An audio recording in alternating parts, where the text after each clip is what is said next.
Laws of exponents. A raised to m into a raised to n equal to a raised to m plus n. For example, a raised to 2 into a raised to 5 വന്നാൽ എന്ത് എഴുതും? a raised to 2 plus 5 എന്ന് എഴുതാം. അതായത് a raised to 7.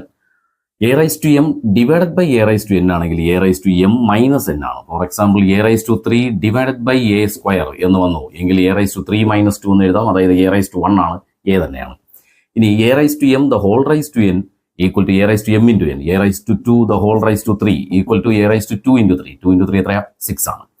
Next root A, അതിനെ a raised to 1 by 2 എന്ന് എഴുതാം. ഈ root a means square root of a എന്നാണ്. സ്ക്വയർ റൂട്ട് ഓഫ് എ എന്ന് പറയുമ്പോൾ റൈസ് ടു 1 by 2 എന്ന് കൊടുക്കണം. അതുപോലെ ക്യൂബ് റൂട്ട് ഓഫ് എ ആണെങ്കിൽ a raised to 1 by 3 എന്ന് കൊടുക്കണം. nth റൂട്ട് ഓഫ് എ ആണെങ്കിൽ a raised to 1 by n എന്ന് കൊടുക്കണം. nth root of a raised to m equal to a raised to m by n എന്ന് വരും. അതുപോലെ any number raise to 0 എത്രയാ? 1 ആണ്. അതുപോലെ 1 റൈസ് ടു ഏത് നമ്പർ വന്നാലും 1 തന്നെയാണ്. 0 റൈസ് ടു ഏതെങ്കിലും നമ്പർ വന്നാൽ 0 ആണ്.